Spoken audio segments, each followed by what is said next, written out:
Hi whole. 12ാം ക്ലാസ്സിന് ശേഷം ഏത് പ്രൊഫഷണൽ മേഖല തിരഞ്ഞെടുക്കണമെന്നുള്ള കാര്യത്തിൽ എല്ലാവരിലും, രക്ഷകർത്താക്കളാണെങ്കിലും വിദ്യാർത്ഥികളാണെങ്കിലും ഏത് മേഖലയിൽ പ്രവർത്തിക്കുന്നതാണെങ്കിലും ഒരാശങ്ക എപ്പോഴും കാണാറുണ്ട്.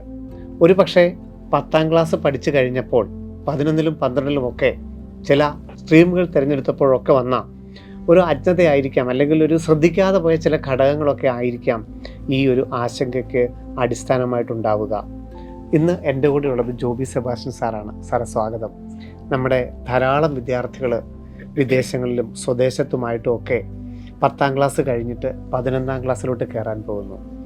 സ്വാഭാവികമായിട്ടും ഏത് സ്ട്രീം എടുക്കണം, സ്റ്റേറ്റ് സിലബസ് എടുക്കണോ, CBSE എടുക്കണോ, ISE എടുക്കണോ, ഫിസിക്സ്, കെമിസ്ട്രി, ബയോളജി, അതിൻ്റെ ഫിസിക്സ്, കെമിസ്ട്രി, മാത്സ്, കമ്പ്യൂട്ടറിൻ്റെ കോമ്പിനേഷൻ അല്ലേ കുറച്ചും കൂടെ നല്ലത്? ബയോളജി പോലുള്ളൊരു വാസ്റ്റായിട്ടുള്ള സബ്ജക്റ്റ് ഒഴിവാക്കുന്നത് നല്ലതല്ലേ? മാത്തമാറ്റിക്സ് എൻ്റെ കുട്ടിക്ക് ഭയങ്കര ഡിഫിക്കൽട്ടാണ്, അങ്ങനെയാണെങ്കിൽ ഫിസിക്സ്, കെമിസ്ട്രി, ബയോളജി, കമ്പ്യൂട്ടർ എടുക്കുന്നതല്ലേ നല്ലത്? അതുപോലെ 10th വരെ CBSE ആയിരുന്നു, അപ്പോൾ CBSE അല്പം ടഫാണ്, എന്നാൽ സ്ട്രീം ചേഞ്ച് ചെയ്തേക്കാം. അതല്ലെങ്കിൽ എൻ്റെ കുട്ടി മെഡിക്കൽ മേഖലയിലോട്ട് പോവുകയാണ്, അപ്പം ചിലരെങ്കിലുമൊക്കെ പറഞ്ഞു CBSE ആണ് കൂടുതൽ നല്ലത്, സ്ട്രീം ഏതായിരിക്കും നല്ലത്? അങ്ങനെ ഏത് മേഖലയിലുള്ളവരാണെങ്കിലും, ഇപ്പോൾ ഒരുപക്ഷെ ഒരു പരിധിവരെ നമ്മൾക്കാണെങ്കിൽ പോലും നമ്മുടെ കുട്ടിയുടെ കാര്യം വരുമ്പോൾ ഈ ഒരു തിരഞ്ഞെടുപ്പിന് വലിയ പ്രാധാന്യമുണ്ട്. ലോകം വലിയ രീതിയിൽ മാറ്റപ്പെടുകയും ചെയ്തിരിക്കുന്നു. പഴയ അടിസ്ഥാനപ്പെടുത്തിയുള്ള എഞ്ചിനീയറിംഗ്, മെഡിക്കൽ അല്ലെങ്കിൽ ഒരു തൊഴിലധിഷ്ഠിത കോഴ്സ് എന്നൊക്കെ ഉള്ളതിനപ്പുറത്ത് ഒരു പ്രൊഫൈൽ, ഒരു വ്യക്തിയുടെ പ്രൊഫൈലിന്, ഒരു സ്റ്റുഡൻറ്റിൻ്റെ കമ്മ്യൂണിറ്റി പവർ ഉൾപ്പെടെയുള്ള എല്ലാ കാര്യത്തിനും ഭയങ്കര പ്രാധാന്യവും വന്നിരിക്കുന്നു. 10ാം ക്ലാസ്സിന് ശേഷമുള്ള ഈ ഒരു തിരഞ്ഞെടുപ്പിൻ്റെ ഒരു ബേസിക്കായിട്ട് ഒരു രക്ഷിതാവ് എന്തൊക്കെയായിരിക്കണം ശ്രദ്ധിക്കേണ്ടത്? നമ്മൾ 10ാം ക്ലാസ്സിന് ശേഷമുള്ള തിരഞ്ഞെടുപ്പ് നമ്മൾ പലപ്പോഴും വലിയൊരു പ്രാധാന്യം കൊടുക്കുന്നുണ്ടോ?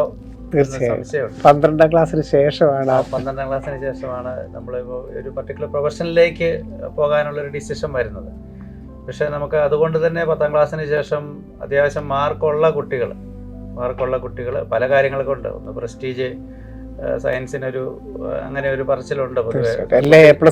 അതെ, കുട്ടി സയൻസ് ആണ്, അത് തന്നെയല്ലേ പേരൻസിനുണ്ട്. കുട്ടി സയൻസ് ആണ് പഠിക്കുന്നത് എന്ന് കേൾക്കാനും പറയാനുമാണ് പേരൻസിനും താല്പര്യം. ഇനി കൊമേഴ്സ്, ഹ്യൂമാനിറ്റീസിലേക്ക് പോകുമ്പോൾ അവൻ പഠിക്കാൻ പിറകിലാണ് എന്ന് മറ്റുള്ളവർക്ക് ധാരണ ഉണ്ടായാലോ അങ്ങനെ ഒരു ചിന്തയൊക്കെ ഉണ്ട് പല രീതിയിലും. അപ്പോൾ അങ്ങനെയൊക്കെ വരുമ്പോൾ പൊതുവെ അത്യാവശ്യം മാർക്കുള്ള കുട്ടികൾ സയൻസ് അങ്ങ് എടുക്കുന്നു. സയൻസിൽ തന്നെ physics, chemistry, maths, biology combination സംഘടിപ്പിക്കുന്നു. അതിന് പറയുന്ന ഒരു ന്യായം എന്തിനും പോകാം. അപ്പം ഞങ്ങൾ തീരുമാനമൊന്നും ആയിട്ടില്ല, 10ാം ക്ലാസ്സല്ലേ ആയുള്ളൂ, തീരുമാനമൊന്നും ആയിട്ടില്ല, ഇതെടുത്താൽ എന്തിനും പോകാമല്ലോ. പറയുന്നത് ശരിയാണ്, എന്തിനും പോകാം. പക്ഷെ അവിടെ ഒരു ക്വസ്റ്റ്യൻ ഉണ്ട്, എന്തിനാണ് പോകുന്നത്, എന്തിനായിരിക്കും അഡ്മിഷൻ കിട്ടുന്നത്, ഇതിന് അങ്ങനെയുള്ള കാര്യങ്ങളുണ്ട്. ഇതിൻ്റെ കൂടെ ഞാനൊരു കാര്യം പറയാം. കഴിഞ്ഞ ദിവസം എൻ്റെ അടുത്തൊരു പേരൻ്റ് ഒരു കുട്ടിയുമായിട്ട് വന്നു, മെഡിക്കൽ റിപ്പീറ്റ് ചെയ്യുന്നതാണ്. അപ്പോൾ ആ കുട്ടി എടുത്ത കോമ്പിനേഷൻ +2 എടുത്തത് ഫിസിക്സ്, കെമിസ്ട്രി, ബയോളജി, IP ആണ്, ഇൻഫർമേഷൻ പ്രാക്ടീസ്. മാത്സിന് സ്റ്റാൻഡേർഡാണ്, CBSE ആണ്, സ്റ്റാൻഡേർഡാണ് 10ൽ എക്സാം എഴുതിയത്. അതിനുശേഷം കുട്ടിക്ക് ഒരു 94% മാർക്ക് മാത്സിനുണ്ടായിരുന്നു, സയൻസ് 98 ഉണ്ടായിരുന്നു. അപ്പോൾ കുട്ടി മാത്സ് അത്ര ഒരു ഇഷ്ടമില്ലായിരുന്ന കുട്ടി പറഞ്ഞു. മാത്സ് എനിക്ക് വലിയ ഇഷ്ടമൊന്നും ഇല്ലായിരുന്നു, ഓക്കെ മാർക്ക് കിട്ടുന്നുണ്ട്, ചെയ്യാനും ഒക്കെ അറിയാം. അപ്പോൾ അങ്ങനെ വന്നപ്പോൾ കുട്ടി മാത്സ് ഒഴിവാക്കിയല്ലോ എന്ന് ആലോചിച്ചു. അങ്ങനെ സ്കൂൾ പ്രിൻസിപ്പളിൻ്റെ അടുത്ത് ചെന്നു. അപ്പോൾ അവിടെ ഈ IP കോമ്പിനേഷൻ ഉണ്ട്. അപ്പോൾ പ്രിൻസിപ്പളും പറഞ്ഞു, മെഡിക്കലല്ലേ പോകുന്നത്, ഫിസിക്സ്, കെമിസ്ട്രി, ബയോളജി മതിയല്ലോ, അത് നന്നായിട്ട് പഠിക്കാമല്ലോ, അപ്പോൾ കോച്ചിങ്ങിനൊക്കെ സമയം കൂടുതൽ കിട്ടുമല്ലോ, നമുക്ക് ഈ പറയുന്ന മാസം ഒഴിവാക്കുകയാണെങ്കിൽ. എന്തായാലും അങ്ങനെ ചെയ്തു. പക്ഷേ ഇപ്പോൾ കുട്ടി സ്ട്രഗിൾ ചെയ്യുകയാണ്. കുട്ടിക്ക് MBBS മതി. ഒരുപക്ഷെ അതിന് താഴേക്കുള്ള അലൈഡ് ഹെൽത്ത് പ്രോഗ്രാമുകൾക്ക് അഡ്മിഷൻ കിട്ടാനുള്ള ഒരു സ്കോറൊക്കെ കുട്ടി ഇപ്പോൾ റിപ്പീറ്റ് ചെയ്യുന്ന ഒരു സമയത്ത് കിട്ടുന്നുണ്ട്. പക്ഷേ ആ സ്കോർ ഇപ്പം കിട്ടുന്ന ഒരു സ്കോർ കൊണ്ട് ഒരു MBBSലേക്ക് എത്താനുള്ള പറ്റുന്നില്ല. കാരണം കുട്ടി പറയുന്നത് ഫിസിക്സ് ആണ് എനിക്ക് ഏറ്റവും, ന്യൂമറിക്കൽസ് വരുമ്പോൾ ഭയങ്കര ബുദ്ധിമുട്ടാണ് സാറേ. കെമിസ്ട്രി ആണെങ്കിലും ഫിസിക്കൽ കെമിസ്ട്രിയുടെ ഏരിയ പ്രോബ്ലംസ് ഒക്കെ വരുമ്പം ഞാൻ വീക്കാണ്, അതുകൊണ്ട് പറ്റുന്നില്ല. പക്ഷെ കുട്ടിക്ക് അലൈഡ് ഹെൽത്ത് പ്രോഗ്രാംസ് ഒന്നും ഇഷ്ടമില്ല. അപ്പോൾ ഞാൻ പല കാര്യങ്ങൾ സജസ്റ്റ് ചെയ്തു. ഇപ്പോൾ നമുക്ക് ഇൻ്റഗ്രേറ്റഡ് മാനേജ്മെൻറ്റ് പ്രോഗ്രാംസ് ഉണ്ട്. പക്ഷേ മാനേജ്മെൻറ്റ് പ്രോഗ്രാമിന് നമ്മൾ നോക്കുമ്പോൾ ക്വാണ്ടിറ്റേറ്റീവ് ആപ്റ്റിറ്റ്യൂഡ് അതിനകത്ത് ഒരു പ്രധാനപ്പെട്ട ഏരിയ ആണ്. കാര്യം 10th വരെ ഉള്ളതെന്ന് പറഞ്ഞാലും നമ്മളതിൻ്റെ പ്രീവിയസ് ക്വസ്റ്റ്യൻസ് ഒക്കെ എടുത്തൊക്കെ ഒന്ന് മനസ്സിലാകും. 12ലെങ്കിലും മാത്സ് പഠിച്ച കുട്ടികൾക്കാണ് നന്നായിട്ട് ചെയ്യാൻ പറ്റുന്നത്. അപ്പോൾ ഏത് പ്രൊഫഷനാണെങ്കിലും, ഇപ്പോൾ ഇനിയിപ്പം ആൺകുട്ടികളാണെങ്കിൽ NDAയിൽ പോകേണ്ട കുട്ടികൾ ഇങ്ങനെ എടുത്തു കഴിഞ്ഞാൽ നമുക്ക് NDA ഒരു പേപ്പർ തന്നെ മാത്സാണ്. അപ്പോൾ അങ്ങനെ ചില മണ്ടത്തരങ്ങൾ കാണിക്കുന്നുണ്ട്. ഇപ്പോൾ പറയുമ്പോൾ നമുക്ക് പറയാം ബേസിക് കെമിസ്ട്രി, ബയോളജി ഉള്ള കുട്ടിക്ക് തീർച്ചയായിട്ടും നീറ്റ് എഴുതാനുള്ള അവകാശം നീറ്റ് എഴുതുകയും ചെയ്യാം. പക്ഷേ നീറ്റ് എഴുതിയ ആഗ്രഹിക്കുന്ന ഒരു പ്രോഗ്രാമിലേക്ക് വരാൻ സാധിക്കുന്നില്ല. അപ്പം വളരെ കൃത്യമായിട്ട് പ്ലാൻ ചെയ്ത് വേണം ഇവിടെ ഒരു ഡിസിഷൻ എടുക്കാൻ. അങ്ങനെ വരുമ്പോൾ സാറേ 10ാം ക്ലാസ് കഴിയുമ്പോൾ നമുക്ക് ഇപ്പോൾ 12ാം ക്ലാസ്സിന് ശേഷം ഏത് എന്നുള്ള ഒരു ചോദ്യചിഹ്നമായിട്ട് നിൽക്കുമ്പോൾ ഈ 12ാം ക്ലാസ്സിന് ശേഷം ഏത് എന്നുള്ളതിനൊരു ഉത്തരം കണ്ടെത്തിയിട്ട് തന്നെ 10 കഴിഞ്ഞിട്ട് ചേർക്കുന്നത് തന്നെയാണോ നല്ലത്? തീർച്ചയായിട്ടും അവിടെ 10ാം ക്ലാസ്സിൽ തന്നെ കൃത്യമായ ഒരു തിരഞ്ഞെടുപ്പ് നടത്തണം. അതായത് ഇവിടെ നമുക്ക് 10ാം ക്ലാസ്സിലേക്ക് വരുമ്പോൾ കുട്ടിക്ക് ചില സബ്ജക്റ്റുകൾ ഒരു ഇഷ്ടം കാണും. നമുക്കറിയാം ഇഷ്ടപ്പെട്ടും പഠിക്കാം, കഷ്ടപ്പെട്ടും പഠിക്കാം. അപ്പോൾ കുട്ടിയുടെ പേരൻറ്റും കുട്ടിയും കൂടെ വീട്ടിലൊരു ഡിസ്കഷൻ ഉണ്ടാവണം. ഇഷ്ടമായിട്ട് പഠിക്കുന്ന വിഷയങ്ങൾ ഏതാണ്. അപ്പോൾ ആ ഇഷ്ടമുള്ള വിഷയങ്ങൾ, അത് ഡെപ്തിൽ പഠിക്കാൻ ആഗ്രഹിക്കുന്ന വിഷയങ്ങൾ. നമുക്കറിയാം 10ൽ നിന്ന് +1 വരുമ്പോൾ ഈ സബ്ജക്റ്റിന്റെ ലോഡ് അല്ലെങ്കിൽ ഡെപ്ത് വളരെ കൂടുതൽ, നല്ലൊരു വ്യത്യാസം കാണുന്നുണ്ട്. കുറേ സബ്ജക്റ്റുകളുടെ എണ്ണം കുറയാണ്. 10ൽ നമുക്കൊരു പൊതുവിദ്യാഭ്യാസം നമ്മൾ പറയില്ല, എല്ലാ സബ്ജക്റ്റുകളും ഉണ്ട്. അതിൽ നിന്ന് ചിലത് ഒഴിവാക്കി നമ്മൾ 11th 12th വരുമ്പോൾ പഠിക്കാനുള്ള നല്ലപോലെ ഉണ്ട്. അതിനോട് ഇഷ്ടമുണ്ടെങ്കിൽ കുട്ടികൾക്ക് നല്ല രീതിയിൽ പെർഫോം ചെയ്യാൻ പറ്റുള്ളൂ. അപ്പോൾ ഞാൻ ഇഷ്ടപ്പെട്ട് പഠിക്കുന്നത് ഏതാണെന്നുള്ള പ്രധാനപ്പെട്ട കാര്യം. ഇനി അത് എന്തുമാത്രം സ്ട്രെസ് എനിക്ക് തരുന്നതാണ്, അതായത് ഈ സബ്ജക്റ്റ് കണ്ടന്റ് എന്തുമാത്രമുണ്ട്, ആ കണ്ടന്റ് എനിക്ക് ടോളറേറ്റ് ചെയ്യാൻ പറ്റുന്നതാണോ, അത് പേരൻറ്റുമായിട്ടൊന്ന് ഡിസ്കസ് ചെയ്യുന്നത് എപ്പോഴും നല്ലതാണ്. ഇപ്പം ഞാൻ ഈ മാത്സ് അല്ലെങ്കിൽ ഫിസിക്സ് ആണെങ്കിൽ എനിക്ക് ഇത്രയും 11th ഉണ്ട്, അത്ര എന്നെ കൊണ്ട് പറ്റത്തില്ല. അല്ലെങ്കിൽ ഏത് സബ്ജക്റ്റ് ആണെങ്കിലും ചില കുട്ടികൾക്ക് ബയോളജി ഇഷ്ടമില്ലായിരിക്കും. അപ്പോൾ അവരതിനെക്കുറിച്ച് ഒരു ഡിസ്കഷൻ തീർച്ചയായിട്ടും ആവശ്യമാണ്. പിന്നെ നമ്മൾ ഫസ്റ്റ് ഡിഗ്രി, അതായത് നമ്മൾ ഈ +2 കഴിഞ്ഞ് UG ഏതിലേക്കാണ്, അതാണ് ഏറ്റവും പ്രധാനപ്പെട്ട കാര്യം. ഏതിലേക്കാണ് എന്ന് പറയുമ്പോഴും നമുക്കറിയാം ഏത് പ്രോഗ്രാമും ഇപ്പം നമുക്ക് അവൈലബിൾ ആണ്. ഈ ഒരു കാലഘട്ടത്തിൽ നമുക്കൊരു അഡ്മിഷന് ബുദ്ധിമുട്ടൊന്നുമില്ല. പക്ഷേ എവിടെ അഡ്മിഷൻ കിട്ടുന്നു എന്നുള്ള പ്രധാനപ്പെട്ട കാര്യം. അപ്പോൾ എവിടെ അഡ്മിഷൻ കിട്ടുമെന്ന് നമ്മൾ പറയുമ്പോൾ നമുക്കറിയാം ഏത് നല്ലൊരു സ്ഥാപനത്തിൽ അഡ്മിഷൻ കിട്ടണമെങ്കിൽ ഒരു പ്രവേശന പരീക്ഷ ഉണ്ടാവും, ഒരു എൻട്രൻസ് എക്സാം ക്ലിയർ ചെയ്യേണ്ടി വരും. അപ്പോൾ ഈ +1 +2 പഠിക്കുന്ന സമയത്ത് ആ ഒരു എൻട്രൻസ് എക്സാമിന് വേണ്ടി പ്രിപ്പയർ ചെയ്യാനോടെ കുട്ടിക്ക് പറ്റണം. അപ്പോൾ ഈ +1 തന്നെ അല്ലെങ്കിൽ +2 തന്നെയുള്ള കാര്യങ്ങൾ മാത്രം പഠിച്ചു പോകുമ്പോൾ കുട്ടി വിചാരിക്കും കാര്യമായിട്ടൊന്നും പഠിക്കാനില്ല, അവൻ ഉഴപ്പുകയും ചെയ്യും. അതേസമയം എന്തെങ്കിലുമൊക്കെ എക്സ്ട്രാ ചെയ്യാനുണ്ടെങ്കിൽ, അപ്പോൾ എക്സ്ട്രാ ഉള്ളപ്പോൾ ആ കുട്ടിക്ക് ഒരു ഫോക്കസ് ഉണ്ടാക്കി കൊടുക്കണം. ഇന്നതിലേക്ക് വേണ്ടിയിട്ടാണ്, അപ്പോൾ ഒരു സ്ഥാപനത്തിൽ അഡ്മിഷൻ കിട്ടാൻ വേണ്ടിയാണ്. അപ്പോൾ അങ്ങനെയുള്ള സ്ഥാപനങ്ങളെക്കുറിച്ചും അവിടെ അഡ്മിഷൻ കിട്ടിയാൽ ഉണ്ടാകുന്ന ബെനിഫിറ്റ്സിനെ കുറിച്ചും പേരൻസും ടീച്ചേഴ്സും ചെയ്യാവുന്ന ഒരു കാര്യമാണ്. അവർ കുട്ടികൾക്ക് പറഞ്ഞു കൊടുക്കുക. അപ്പോൾ അവന് ആ ഒരു കോമ്പിനേഷൻ, അവന് ഇഷ്ടമുള്ള സബ്ജക്റ്റ് ആയിരിക്കണം. പിന്നീട് അതുപോലെ തന്നെ അവൻ്റെ ഒരു ലോങ് ടൈം കരിയർ, നമുക്കറിയാം ഇപ്പോൾ എഞ്ചിനീയറിംഗ് മേഖലയിലോ അല്ലെങ്കിൽ മെഡിക്കൽ മേഖലയിലോ, ഇപ്പോൾ മെഡിക്കലിലാണെങ്കിൽ തന്നെ നമുക്കറിയാം ജനറലായിട്ട് അലൈഡ് ഹെൽത്തിനാണെങ്കിലും നമുക്ക് നീറ്റ് മതിയാവും. പക്ഷെ അവനൊരു പർട്ടിക്കുലർ ഏരിയയിൽ ഫോക്കസ് ചെയ്യാൻ ഉദ്ദേശിക്കുന്നുണ്ടെങ്കിൽ അതിന് വേണ്ടിയിട്ട് അവന് പറ്റുന്ന ഒരു കോമ്പിനേഷൻ, ഒരു ലോങ് ടൈം എന്താണെന്ന്, ഇപ്പോൾ റിസർച്ചിലേക്ക് ആഗ്രഹിക്കുന്ന ഒരു കുട്ടി, അവനൊരു പക്ഷേ കമ്പ്യൂട്ടറും താല്പര്യമായിരിക്കും. പക്ഷെ നമുക്കറിയാം റിസർച്ച് എവിടെയാണെങ്കിലും നല്ല റിസർച്ച് ഇൻസ്റ്റിറ്റ്യൂഷൻസിൽ ഒരു ബയോളജി ഔട്ട്പുട്ടോടെ ഒരു ബാക്ക്ഗ്രൗണ്ടോടെ അത്യാവശ്യമാണ്. അപ്പോൾ കമ്പ്യൂട്ടർ ഉപയോഗിച്ച് അവനിപ്പം 3 സബ്ജക്ട് ഫിസിക്സ് കെമിസ്ട്രി മാത്സ് പഠിച്ചാൽ മതിയല്ലോ. കമ്പ്യൂട്ടർ ആണെങ്കിൽ അല്പം കൂടി ലൈറ്റ് ആണല്ലോ, എനിക്ക് സമയം കൂടുതൽ കോച്ചിങ്ങിന് വേണ്ടി സ്പെൻഡ് ചെയ്യാമല്ലോ എന്ന് വിചാരിക്കുന്ന ഒരു കുട്ടിയായിരിക്കാം. പക്ഷെ ബയോളജിയും കൂടെ വേണ്ടി വരും റിസർച്ച് മേഖലയിലേക്ക്. അപ്പോൾ അവൻ്റെ ആപ്റ്റിറ്റ്യൂഡും പരിശോധിക്കണം, അവൻ്റെ സ്കിൽസ്, അതുപോലെ ഇൻട്രസ്റ്റ്, കുട്ടിയുടെ ഇൻട്രസ്റ്റ്, ആപ്റ്റിറ്റ്യൂഡ്, അതുപോലെ തന്നെ അവൻ്റെ ഒരു ലോങ് ടൈം ഫോക്കസ് ചെയ്യുന്ന ഒരു കരിയർ ഔട്ട്കം, അവൻ എന്താണ് ഉദ്ദേശിക്കുന്നത്, അത് പ്രധാനപ്പെട്ട കാര്യമാണ്. പിന്നെ ഒരു ഇൻ ഡെപ്തിൽ പഠിക്കാൻ ഇൻട്രസ്റ്റ് ഉള്ളത് ഏതൊക്കെയാണ്, ഇത്തരം കാര്യങ്ങളൊക്കെ ഒന്ന് പരിഗണിച്ച് എടുക്കുക. അതാണ് ഈ 3-4 കാര്യങ്ങളാണ് നമുക്ക് ഏറ്റവും പ്രധാനമായിട്ട് പറയാൻ പറ്റും. ഒരു IIT ഒരു ഫോക്കസ് ചെയ്യുന്ന കുട്ടി, ഒരു 5ാം ക്ലാസ് മുതൽ വളരെ ബ്രൈറ്റ് ആയിട്ട് നിൽക്കുന്ന ഒരു കുട്ടിയാണ്. അപ്പോൾ ഒരു JEE ഒരു IIT ഒരു ഫോക്കസ് ചെയ്യുന്ന കുട്ടിയാണെന്നുണ്ടെങ്കിൽ +1 +2 പഠനം ഒരു സ്ട്രീമിന് പ്രസക്തിയുണ്ടോ? അതുപോലെ തന്നെ എന്തായിരിക്കണം ഫിസിക്സ് കെമിസ്ട്രി മാത്തമാറ്റിക്സിന് ആ 3 സബ്ജക്റ്റിനും കൊടുക്കേണ്ട ഒരു പ്രാധാന്യം എത്രത്തോളം ഉണ്ടായിരിക്കും ഒരു JEE ആസ്പിരൻ്റ് ആണെങ്കിൽ? നമ്മുടെ IIT ആസ്പിരൻ്റ് ഒരു എഞ്ചിനീയറിംഗ് മേഖല മാത്രമാണ്. ഞാനൊരു കാരണവശാലും ഒരു റിസർച്ച് പ്രോഗ്രാമിലേക്ക് പോകുന്നില്ല, ഒരു കോർ സബ്ജക്റ്റ് പഠിക്കാൻ ആഗ്രഹിക്കുന്നില്ല, എഞ്ചിനീയറിംഗിലേക്ക് മാത്രമാണ് എൻ്റെ ഫോക്കസ് എങ്കിൽ അതിലേക്ക് ഞാൻ പോകുന്നുള്ളൂ എന്നൊരു കൃത്യമായിട്ടൊരു ഡിസിഷൻ കുട്ടി എടുക്കുകയാണെങ്കിൽ നമുക്ക് ഫിസിക്സ് കെമിസ്ട്രി മാത്സ് അതിന് കൂടുതൽ ഇമ്പോർട്ടൻസ് കൊടുത്തുകൊണ്ടുള്ള ഒരു കോമ്പിനേഷൻ തന്നെ എടുക്കാം. അങ്ങനെ വരുമ്പോൾ വേണമെങ്കിൽ ബയോളജി ഒഴിവാക്കാം. കാരണം ബയോളജി പഠിക്കുമ്പോൾ അല്പം കൂടി നമുക്ക് ടൈം കൺസ്യൂമിംഗ് ആണ്. ബയോളജി വലിയൊരു മേഖലയാണ്, സമയം നമുക്ക് കൂടുതൽ വേണ്ടി വരുന്നു. നമുക്ക് ബയോളജിയും കൂടെ നല്ല രീതിയിൽ ഫോക്കസ് ചെയ്യേണ്ടതായിട്ട് വരും. കുട്ടി ഇപ്പം പഠിക്കുന്ന ഒരു കുട്ടിയെ സംബന്ധിച്ച് അവൻ എന്ത് പറഞ്ഞാലും ബോർഡ് എക്സാമിന്റെ മാർക്ക് അവനെ സംബന്ധിച്ച് പ്രധാനപ്പെട്ട കാര്യമില്ല എന്നൊക്കെ നമുക്ക് നമ്മൾ പറഞ്ഞു കൊടുത്താലും കുട്ടിയെ സംബന്ധിച്ച് ബോർഡ് എക്സാം പ്രധാനപ്പെട്ട സ്കൂളിലും ആ ഒരു രീതിയിലുള്ള ഒരു ട്രീറ്റ്മെന്റ് ആ കുട്ടിക്ക് കിട്ടുന്നു. അപ്പോൾ ഫിസിക്സ് കെമിസ്ട്രി മാത്സ് മാത്രം ഫോക്കസ് ചെയ്തുകൊണ്ട് കമ്പ്യൂട്ടർ സയൻസ് എടുക്കുന്നതായിരിക്കും. ഈ ഒരു എഞ്ചിനീയറിംഗ് മാത്രമാണെന്നുള്ള രീതിയിൽ പഠിക്കും. പിന്നെ അതിനകത്ത് തന്നെ നമുക്ക് അറിയാം, ഇപ്പോൾ ഓൾ ഇന്ത്യ തലത്തിലുള്ള ജെഇ പോലെയുള്ള പരീക്ഷകൾക്കാണെങ്കിൽ നമുക്ക് ഈക്വൽ ഇമ്പോർട്ടൻസ് ആണ് വരുന്നത്.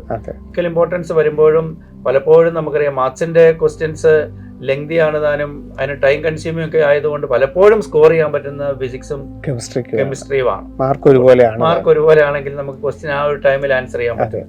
അതുകൊണ്ട് മാത്സ് നന്നായിട്ട്, മാത്സ് നമുക്കറിയാം കൂടുതൽ ടൈം കൊടുക്കേണ്ടി വരും, സ്കൂളിലാണെങ്കിലും കൊടുക്കേണ്ടി വരും, ഇനി അതോ ഒരു കോച്ചിങ്ങിലേക്ക് പോകുന്നെങ്കിലും കൊടുക്കേണ്ടി വരും.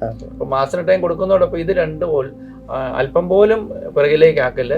തന്നെയുമല്ല ഇതിൽ ഏതെങ്കിലും ഒന്ന് കൂടുതൽ ഇൻട്രസ്റ്റ് ആണെങ്കിൽ അതിന് കൂടുതൽ സ്കോർ ചെയ്യാൻ നോക്കും. ഇപ്പോൾ ജെഇ എക്സാമുകളിലൊക്കെ കെമിസ്ട്രിയും ഫിസിക്സും ഏകദേശം ഒരേ ലെവലിലാണ് സ്കോർ ചെയ്യുന്നത്. പണ്ട് കെമിസ്ട്രി ഏറ്റവും ഈസി, ദെൻ ഫിസിക്സ് എന്നുള്ള രീതിയിൽ വന്നത്. ഇപ്പോൾ വലിയൊരു വ്യത്യാസമില്ല, രണ്ടിനും കുട്ടികൾ സ്കോർ ചെയ്യുന്നത്. ചില വർഷങ്ങളിൽ ഫിസിക്സിനാണ് കൂടുതൽ സ്കോർ ചെയ്യാൻ ചില വർഷങ്ങൾ കുട്ടികൾ പറയാറുണ്ട്. അപ്പം അങ്ങനെ കാണുന്നുണ്ട്. അങ്ങനെ വരുമ്പോൾ അത് തുല്യമായിട്ട് തന്നെ അത് നമ്മൾ കൊണ്ടുപോകണം. പിന്നെ മാത്സ് നമുക്കറിയാം ഈ പറയുന്ന ജെഇ ലെവലിലുള്ള എക്സാമുകൾക്കേ ഉള്ളൂ. കീം തന്നെ നോക്കിയാൽ നമുക്കറിയാം പകുതി മാത്സാണ്. അപ്പം മാത്സിന് നമുക്കൊരു പ്ലാൻ ബി, പ്ലാൻ സി വരെയൊക്കെ ആകാം. പ്ലാൻ എയിൽ തന്നെ ഫോക്കസ് ചെയ്തെന്ന് കഴിഞ്ഞാൽ പലപ്പോഴും നമുക്ക് നിരാശയായിരിക്കും. അത് ഏറ്റവും പ്രധാനമാണ്. ഇപ്പൊ 12ാം ക്ലാസ്സിന് ശേഷമുള്ള ഒരു മേഖല നമ്മൾ കണ്ടെത്തണം എന്ന് പറഞ്ഞാൽ അവിടെ ഒരു എയും ബിയും സിയും ബിയും സിയും കൂടെ നമ്മൾ പരിഗണിക്കുമ്പോൾ മാത്സിന് ഒരല്പം എഡ്ജ് നമ്മള് നമുക്ക് പറയാൻ പറ്റിയല്ല. അപ്പൊ അങ്ങനെ ഒരു മാത്സിനൊരു, കാരണം 50% മാത്സാണ് കീമിനെ സംബന്ധിച്ച്. അത് കീമിന്റെ കേസിൽ നമുക്കറിയാം ബോർഡ് എക്സാമിലും മാത്സ് വളരെ പ്രധാനപ്പെട്ടാണ്. ഈ വർഷം പോലെ 50% ആണ് മാത്സിന്റെ മാർക്ക്. അപ്പം നോക്കിയേ, നമ്മൾ ആകെ വരുമ്പോൾ മാത്സിന്റെ എഫക്ട് എന്തുമാത്രം വരുന്നു, 600-ൽ 300 മാർക്ക് മാത്സ് ആണ് എന്നുള്ള രീതിയിലേക്കാണ് വരുന്നത്. പകുതി മാർക്ക് മാത്സ് ആണ് വരുന്നത്. അപ്പം മാത്സിന് നമ്മളൊരു പ്ലാൻ ബി, പ്ലാൻ സി എന്നുള്ള രീതി. ഇനി അതുപോലെ മറ്റ് ഇപ്പം നമുക്ക് ചില കുട്ടികൾ ബിറ്റ്സ് ആയിട്ട് എഴുതുന്നുണ്ടാവും, ചില VIT എഴുതുന്നുണ്ടാവും, അമൃത, അങ്ങനെയുള്ള പലയിടത്തും നമ്മൾ നോക്കിയാൽ മാത്സിന്റെ പേപ്പർ അല്പം കൂടുതൽ സ്കോർ ഉള്ളതായിട്ടാണ് കാണുന്നത്. അപ്പം ആ രീതിയിൽ നമ്മളൊന്ന് നമ്മുടെ പ്ലാനുകൾ എടുക്കുമ്പോൾ A-B-C എടുക്കുമ്പോൾ മാത്സിന് ബിയും സിയിലേക്കും വരുമ്പോൾ മാത്സിനൊരു ഇമ്പോർട്ടൻസ് കൂടുതൽ കൊടുത്ത്. ഇപ്പം നമുക്കറിയാം ഒരു പ്രവേശനം കിട്ടാനായിട്ട് ഒരു പക്ഷേ മെഡിക്കലിനേക്കാളും കൂടുതലൊരു എഞ്ചിനീയറിംഗ് ശാഖയ്ക്കൊക്കെ ആയിരിക്കുകയാണ് ചെയ്യും. പക്ഷെ മാത്തമാറ്റിക്സ് അത്രയും കംഫർട്ട് അല്ല എന്നുണ്ടെങ്കിൽ അദ്ദേഹത്തിൻ്റെ UG പഠനകാലത്ത് ഇപ്പോൾ കമ്പ്യൂട്ടർ സയൻസ് ആണെങ്കിലും ഇലക്ട്രിക് ആണെങ്കിലും ഇലക്ട്രോണിക്സും മെക്കാനിക്കലോ ഏതൊരു ശാഖ എടുത്താലും ആ മാത്തമാറ്റിക്സിൻ്റെ കഴിവ് അവിടെ അളക്കപ്പെടുന്നുണ്ടോ? മാത്സിന്റെ കഴിവ് എന്ന് പറയുമ്പോൾ ഒരു മാത്സിന്റെ ഒരു ബാക്ക്ഗ്രൗണ്ട് തീർച്ചയായിട്ടും വേണം. നമ്മുടെ ലീനിയർ ഓൾജിബ്രയും അതുപോലെ കാൽക്കുലസും ഏത് സെക്ടർ ആണെങ്കിലും ഉണ്ടാവും, ഏത് ബ്രാഞ്ച് ആണെങ്കിലും ഉണ്ട്. പിന്നെ നമുക്ക് കമ്പ്യൂട്ടർ സയൻസ് പോലെയുള്ള ബ്രാഞ്ചുകളിൽ ഒരു പ്രോഗ്രാമിംഗ് കാര്യങ്ങളിലേക്ക് പോകുന്നതുകൊണ്ട് അത്ര ഒരു മാത്സിന്റെ പേപ്പറിന് അത്ര ഇമ്പോർട്ടൻസ് വരുന്നില്ല. പിന്നെ ഇപ്പോൾ ഒരു പരിധിവരെ നമുക്ക് കീമിലൊക്കെ അല്ലെങ്കിൽ കേരള KTUവിലൊക്കെ മാത്സിന്റെ കണ്ടന്റ് കുറച്ചിട്ടുണ്ട്. കണ്ടന്റ് കുറച്ച് മൊഡ്യൂളുകൾ കുറെ വ്യത്യാസങ്ങൾ വരുത്തിയിട്ടുണ്ട്. എങ്കിലും ഒരു മാത്സ് വേണം. മാത്സ് ഇഷ്ടമുള്ള കുട്ടി ഫിസിക്സിന്റെ ആപ്ലിക്കേഷൻ ആണ് എഞ്ചിനീയറിംഗ് വരുന്നത്. എങ്കിലും മാത്സ് ഒരു ഇൻട്രസ്റ്റ് ആയിരിക്കണം. പഠിക്കുന്ന സമയത്ത് ഈ ഒരു കാലഘട്ടത്തിൽ നമുക്കത് ഡെപ്തിലൊക്കെ പോകണമെങ്കിൽ മാത്സ് വേണ്ടി വരും. നമുക്കിപ്പം സ്ട്രീം തിരഞ്ഞെടുക്കുന്ന കാര്യത്തിൽ അതുപോലെ ഇപ്പം പലരും ചോദിക്കുന്നുണ്ട്, ഇപ്പോൾ സ്റ്റേറ്റ് സിലബസ് 10ാം ക്ലാസ് വരെ കഴിഞ്ഞു, ഇനി 11ഉം 12ഉം പഠിക്കുമ്പോൾ CBSE മാറണോ, അല്ലെങ്കിൽ CBSE നിന്ന് സ്റ്റേറ്റിലോട്ട് മാറണോ?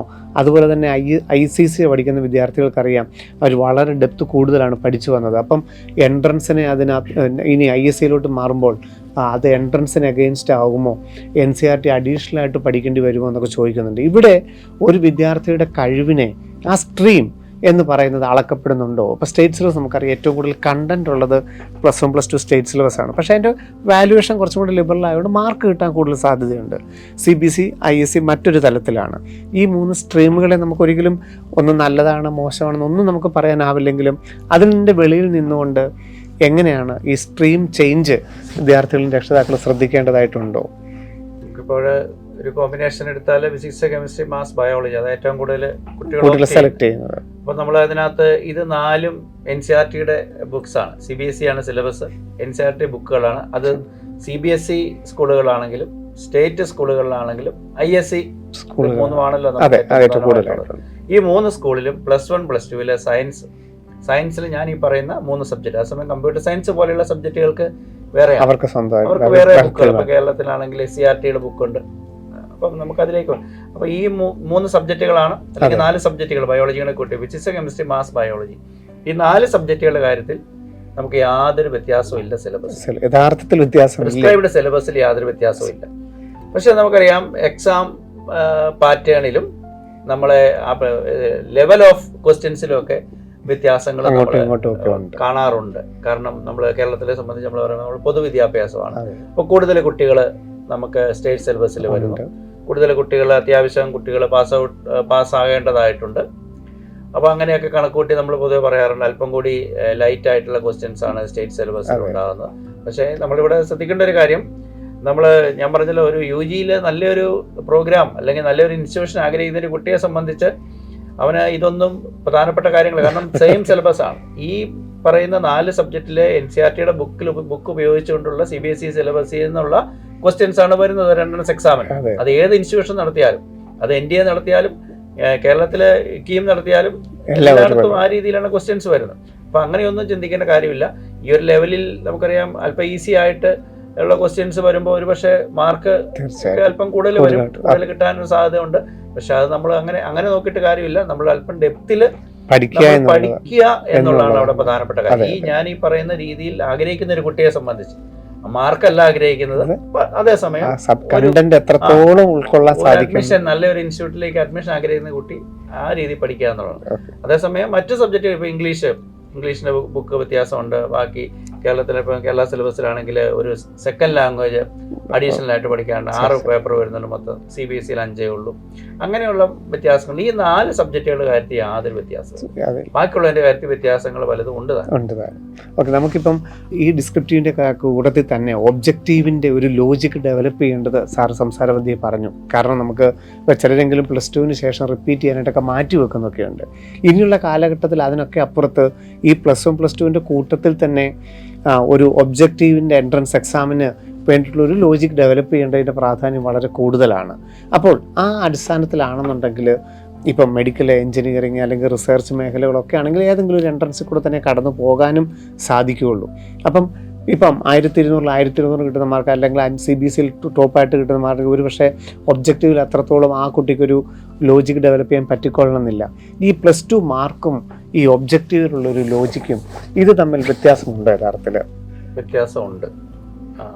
+2 ഫുൾ മാർക്ക് കിട്ടുന്ന കുട്ടികൾ അല്ലെങ്കിൽ ഒരു 95 എബോവ് കിട്ടുന്ന കുട്ടികൾ അവർ ആക്ച്വലി നല്ല സ്മാർട്ടാണ്, നല്ല മിടുക്കനാണ് കുട്ടികൾ. അവർക്ക് പഠിക്കാനുള്ള എല്ലാ സബ്ജക്റ്റ് ഇഷ്ടപ്പെട്ട് പഠിക്കുന്നവരുമാണ്. പക്ഷെ നമുക്കറിയാം ഇത് രണ്ട് ഡിഫറെൻ്റ് അപ്രോച്ചാണ്. നമുക്കൊരു ഒബ്ജക്റ്റീവ് ക്വസ്റ്റ്യൻ ആൻസർ ചെയ്യാന്ന് പറയുമ്പോൾ അവിടെ നമുക്ക് ആക്യുറസിയും സ്പീഡും പല കാര്യങ്ങളും നമുക്ക് അതിനകത്ത് വരുന്നത് പ്രാക്ടീസ് വഴി മാത്രമേ നമുക്ക് അതിലേക്ക് എത്താൻ പറ്റുള്ളൂ. നമ്മൾ ഈ ഡിസ്ക്രിപ്റ്റീവ് ടൈപ്പ് നമ്മൾ ചെറുപ്പം മുതലേ ഇങ്ങനെ പ്രാക്ടീസ് ചെയ്ത ഈ ഒരു മോഡിലാണ് നമ്മുടെ പരീക്ഷകളെല്ലാം നടക്കുന്നത്. നമ്മളെ സംബന്ധിച്ച് ഇങ്ങനെയുള്ള പരീക്ഷകൾ ഇഷ്ടം പോലെ ഉണ്ട് തന്നെ. സ്കൂളുകളിൽ എത്ര പരീക്ഷയാണ് നടക്കുന്നത്, എല്ലാ ദിവസവും തന്നെ പരീക്ഷകളുണ്ട്. അപ്പം അങ്ങനെ കുട്ടികൾ എഴുതി അവർ പ്രാക്ടീസ്, അവർ ആ ഒരു മോഡിൽ തന്നെ പരിശീലിച്ച് വരികയാണ്. അങ്ങനെയുള്ള കുട്ടികൾ നമുക്കറിയാം പക്ഷേ ഒരു എൻട്രൻസ് എക്സാമിലും തന്നെ നമുക്ക് ഈ പറയുന്ന മോഡിലേക്ക് എത്താൻ പറ്റുന്നില്ല.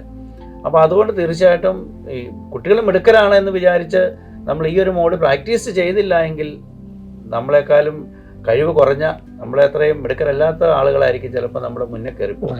അതുകൊണ്ട് തീർച്ചയായിട്ടും ഇങ്ങനെ നമ്മൾ എന്താണോ ഒരു കുട്ടി UGയിൽ അല്ലെങ്കിൽ +2 കഴിയുമ്പം ആഗ്രഹിക്കുന്ന ഒരു വളരെ മിടുക്കരായിട്ട് കുട്ടികളെ സംബന്ധിച്ച് അതിനുള്ള രീതിയിലുള്ള ആംബിഷൻസ് അവർക്ക് ഉണ്ടാവണം, തീർച്ചയായിട്ടും ഉണ്ടാവണം. ആ ഒരു ഹാർഡ് വർക്ക് എടുക്കാനുള്ള കഴിവ് യഥാർത്ഥത്തിൽ ഇല്ലേ? ഇത് രണ്ടും ഒന്ന് തന്നെയാണ്, അതുണ്ട്. പക്ഷെ നമുക്കറിയാം രണ്ടിടത്തെയും ഈ മോഡ് തമ്മിൽ വ്യത്യാസമുണ്ട്. ഒരിടത്ത് ടീച്ചിങ്ങും മറ്റൊരു കോച്ചിങ് രീതിയിലാണ് വരുന്നത്. എൻട്രൻസ് എന്ന് പറയുമ്പോൾ അവിടെ ഒരു കോച്ചിങ്ങിലേക്കാണ് നമ്മളിങ്ങനെ ചെയ്യിപ്പിച്ച് ആ ഒരു സ്റ്റൈലിലേക്ക് കൊണ്ടുവരിക. മറ്റേത് ടീച്ചിങ് ആണ്. രണ്ടും തമ്മിൽ കുറച്ച് ഒന്നല്ലേന്ന് ചോദിച്ചാൽ സിലബസ് ഒന്നൊക്കെയാണ്, കണ്ടന്റും സെയിം ആണ്, പക്ഷെ അപ്രോച്ച് തമ്മിൽ വ്യത്യാസമുണ്ട്. ഇവിടെ ഒരു അനലിറ്റിക്കൽ പ്രോബ്ലം സോൾവിങ് സ്കില്ല് കൂടുതൽ വേണ്ടി വരും നമ്മുടെ ഈ പറയുന്ന ലോജിക്കൽ ആയിട്ടുള്ള ക്വസ്റ്റ്യൻസ് ചെയ്യുന്ന കേസിൽ. മറ്റേത് നമുക്ക് കുറേയൊക്കെ ബൈഹാർട്ട് ചെയ്ത് കുറേ ടീച്ചേഴ്സിൻ്റെ കയ്യിൽ നിന്ന് കിട്ടുന്ന അവരുടെ എക്സ്പീരിയൻസിൽ നിന്ന് അവർ പറയുന്ന കാര്യങ്ങൾ ഇതൊക്കെയാണ് സ്ഥിരമായിട്ട് എക്സാമിന് ചോദിക്കുന്നത്. അപ്പോൾ അത് തന്നെയാണ് റിപ്പീറ്റ് ചെയ്തത്. അതേസമയം നല്ലൊരു എൻട്രൻസ് എക്സാം ആകുമ്പോൾ നമുക്കറിയാം അഡ്വാൻസിനെ സംബന്ധിച്ച് ഒരിക്കലും ക്വസ്റ്റ്യൻസ് റിപ്പീറ്റ് ചെയ്യുന്നില്ല. കണ്ടന്റ് ആ ഒരു ബേസിൽ നിന്നുള്ളതാണെങ്കിലും ക്വസ്റ്റ്യൻ ഒരിക്കലും റിപ്പീറ്റ് ചെയ്ത് വരുന്നില്ല. അപ്പോൾ അങ്ങനെ വരുമ്പോൾ നമ്മുടെ കുട്ടികൾ സ്ട്രഗിൾ ചെയ്യുന്നതായിട്ട് വരും. കൃത്യമായിട്ട് പ്ലാൻ ചെയ്ത് ഈ ഒരു രീതിയിൽ പ്രാക്ടീസ് എടുക്കുകയാണെങ്കിൽ, പ്രാക്ടീസ് എടുക്കണമെങ്കിൽ ഈ മിടുക്കലാന്ന് പറഞ്ഞിട്ട് കാര്യമില്ല. അവർ എത്തണമെങ്കിൽ തീർച്ചയായിട്ടും ആ രീതിയിൽ പ്രാക്ടീസ് ചെയ്യാം. സാറിന് എനിക്ക് എത്രയോ വിദ്യാർത്ഥികളെയും അതനുസരിച്ചുള്ളൊരു ഇൻ്റർവ്യൂ ബോർഡിനെയൊക്കെ കണ്ടിരിക്കുന്നു. നമ്മുടെ മലയാളികളിൽ അല്പമെങ്കിലും ഉള്ളതൊരു കമ്മ്യൂണിക്കേഷൻ പ്രോബ്ലമാണ്. നമ്മൾ യഥാർത്ഥത്തിൽ ഒരു ഇൻ്റർവ്യൂ ബോർഡിന് മുമ്പിലിരുന്നോ അല്ലെങ്കിൽ ഒരു മറ്റൊരാളുടെ മുഖത്ത് നോക്കിയിട്ടോ നമ്മുടെ പാഷനെയോ അല്ലെ നമ്മുടെ ആഗ്രഹത്തിനെയോ ആറ്റിറ്റ്യൂഡിനെയോ ഒന്നും നമുക്ക് എക്സ്പ്രസ് ചെയ്യാനായിട്ട് നമ്മുടെ മലയാളികൾക്ക് എത്രത്തോളമുള്ള കഴിവ് അല്പം കുറവല്ല എന്ന് തന്നെ ഞാൻ വേണമെങ്കിൽ സംശയിക്കാം. അത് ഈ ഒരു +1+2 കാലഘട്ടത്തിൽ ഒരു ഇൻ്റർവ്യൂ പോലെയുള്ളതിനെയൊക്കെ ഫേസ് ചെയ്യാൻ, അല്ലെങ്കിൽ ലാംഗ്വേജിന് അവനവൻ്റെ ലാംഗ്വേജിനൊക്കെ ഉള്ളൊരു പ്രസക്തി അതെങ്ങനെ നമുക്ക് ഡെവലപ്പ് ചെയ്യാനായിട്ട് സാധിക്കും? അതെന്തായിരിക്കണം ഫോക്കസ് ചെയ്യേണ്ടത്? നമ്മൾ +2 ഒരു കോമ്പിനേഷൻ തിരഞ്ഞെടുക്കുമ്പോൾ നമ്മളിപ്പോൾ സയൻസിനെ കുറിച്ചാണ് സംസാരിച്ചത്. നമ്മൾ സയൻസിനെ കുറിച്ച് സംസാരിച്ചു. അതിൽ നമ്മൾ മെയിനായിട്ട് ഇപ്പം എൻട്രൻസ് എക്സാമുകളെ കുറിച്ച് നമ്മൾ പറഞ്ഞു. അപ്പോൾ ഈ പറയുന്ന JEE അല്ലെങ്കിൽ JEE അഡ്വാൻസ്ഡ്, JEE മെയിൻ പോലെയുള്ള എക്സാമുകളിൽ ഒരിക്കലും ഈ ഒരു കമ്മ്യൂണിക്കേഷൻ സ്കില്ല് ഒന്നും പരിശോധിക്കപ്പെടുന്നില്ല. റാങ്ക് മാത്രമാണ് അവിടെ. പക്ഷെ ആ കുട്ടികൾ ഈ ഒരു അഡ്മിഷൻ നേടി ആ ഒരു ഇൻസ്റ്റിറ്റ്യൂട്ടിൽ എത്തുമ്പോൾ അവർക്ക് അതിനുള്ള അവസരങ്ങൾ കിട്ടും.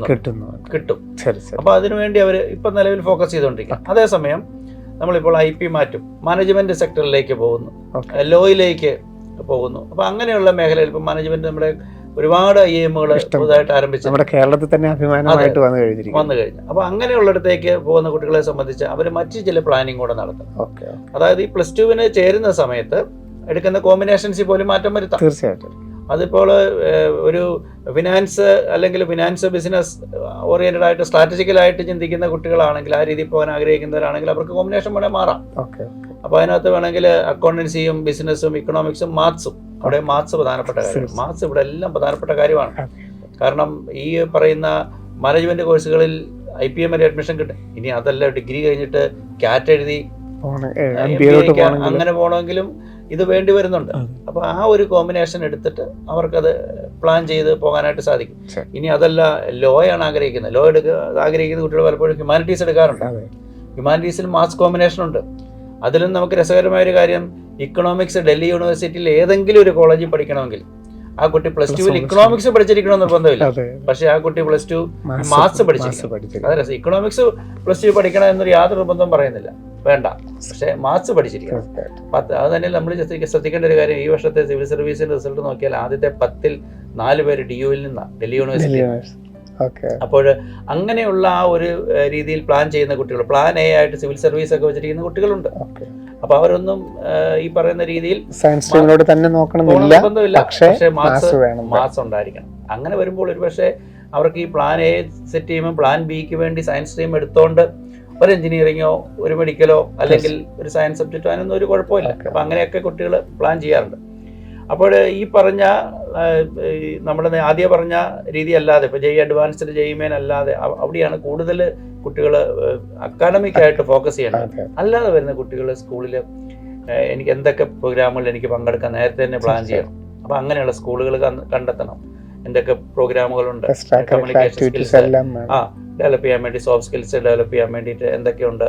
അപ്പോൾ അങ്ങനെയുള്ള പ്രോഗ്രാമുകൾ നേരത്തെ പങ്കെടുക്കുകയാണെങ്കിൽ തീർച്ചയായിട്ടും നമുക്കറിയാം മാനേജ്മെന്റ് പ്രോഗ്രാമുകൾക്കെല്ലാം ഒരു ഇന്റർവ്യൂവും കൂടെ ഉണ്ട്, ഒരു ഇന്റർവ്യൂ ഉണ്ടാവും. അപ്പോൾ അങ്ങനെയുള്ള അവർക്ക് കയറി വരാനായിട്ട് ഒരു അവസരം ഉണ്ട്. തീർച്ചയായിട്ടും. എന്താണെങ്കിലും ഇനിയൊരു വരുന്ന ഒരു കാലഘട്ടത്തിൽ ഇന്റർപേഴ്സണൽ സ്കിൽസിനും കമ്മ്യൂണിക്കേഷൻ സ്കിൽസിനും സോഫ്റ്റ് സ്കിൽസിനും ഒക്കെ, അതന്നെയല്ല നമ്മൾ വേൾഡ് ഇക്കണോമിക് ഫോറം പറഞ്ഞിരിക്കുന്ന വലിയൊരു സ്കില്ലാണ് റെസിലിയൻസ്. ഇതൊന്നും നമുക്കൊരു സ്കൂളിൽ നിന്നും പഠിച്ചുകൊണ്ട് ഒരു അക്കാഡമിക് ആയിട്ട് എന്തെങ്കിലും ചെയ്തുകൊണ്ട് കിട്ടുന്നതല്ല. അഡാപ്റ്റേഷൻ ഇത് വളരെ പ്രധാനപ്പെട്ട കാര്യങ്ങളാണ്. അപ്പോൾ ഇതൊക്കെ പ്രാക്ടീസ് ചെയ്യേണ്ടതായിട്ട് വരും.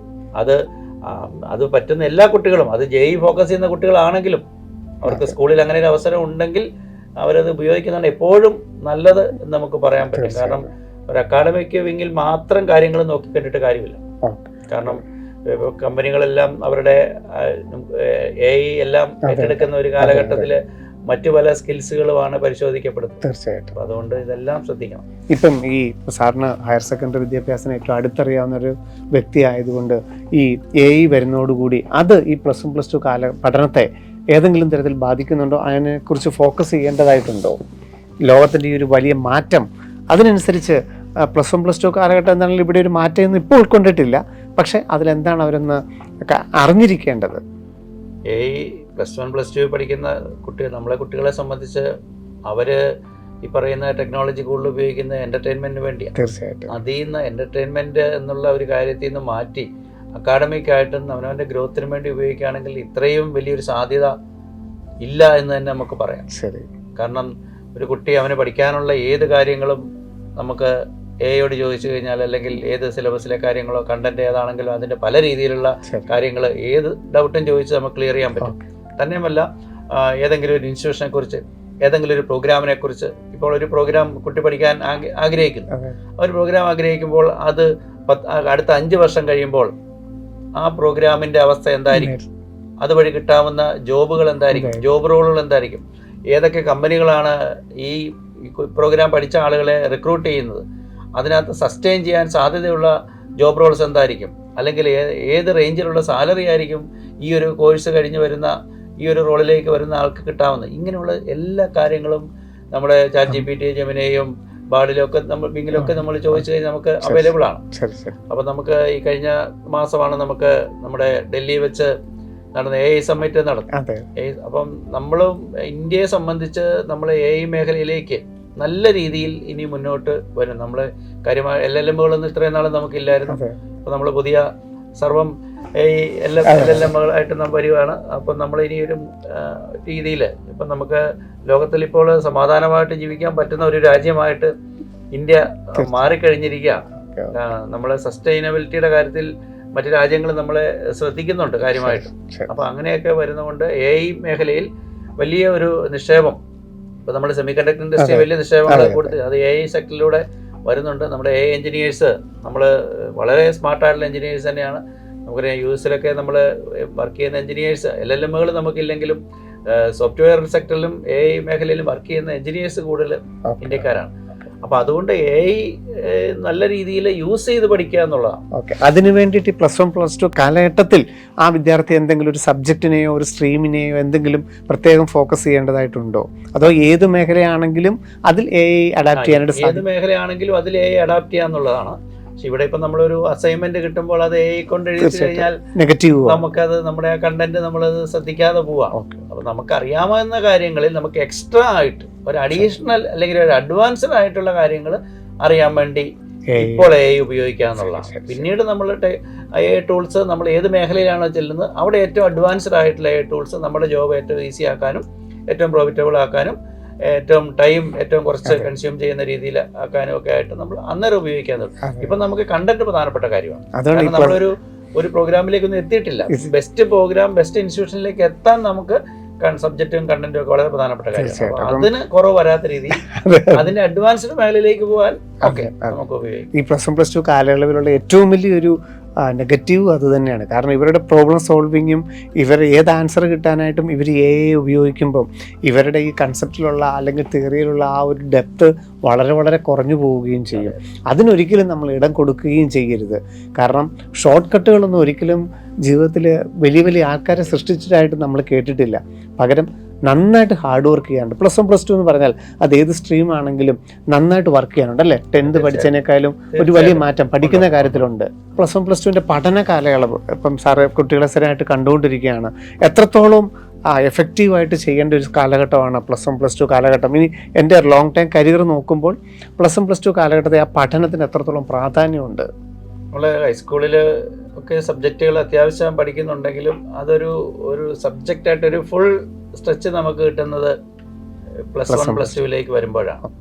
അപ്പോൾ നമുക്ക് സബ്ജക്റ്റുകളുടെ എണ്ണം കുറഞ്ഞെങ്കിലും അതിൻ്റെ ഒരു ഫണ്ടമെൻ്റൽസ് നമുക്ക് ക്ലിയർ ആയിട്ട്, നമുക്ക് കോൺസെപ്റ്റുകളൊക്കെ ക്ലിയർ ആയിട്ട് നമ്മൾ അതിനെ ബേസ് ചെയ്തുകൊണ്ടാണ് നമുക്ക് പിന്നീട് അത് ഇഷ്ടമാണോ അല്ലയോ, നമ്മളിപ്പോൾ ഒരു കോർ സബ്ജക്റ്റാണ് പഠിക്കാൻ ഉദ്ദേശിക്കുന്നതെങ്കിൽ, ഇപ്പോൾ എഞ്ചിനീയറിംഗ് പഠിക്കുന്ന കുട്ടികളൊക്കെ പിന്നെ ഫിസിക്സിലേക്കൊക്കെ തിരിഞ്ഞു പോകുന്നതായിട്ട് കാണുന്നുണ്ട്. ഒരു കോർ സബ്ജക്റ്റ് നമുക്ക് ഇഷ്ടപ്പെടുന്നത് നമുക്ക് ഈ +2 കിട്ടുന്ന ആ ഒരു ബേസ്, അതാണ് ഒരു ബേസ് എന്ന് തന്നെ നമുക്ക് പറയാം. നമുക്ക് +2 ബേസ് സ്ട്രോങ് ആണെങ്കിൽ 6ാം ക്ലാസ് മുതലുള്ള കാര്യങ്ങളൊക്കെ ആവണം.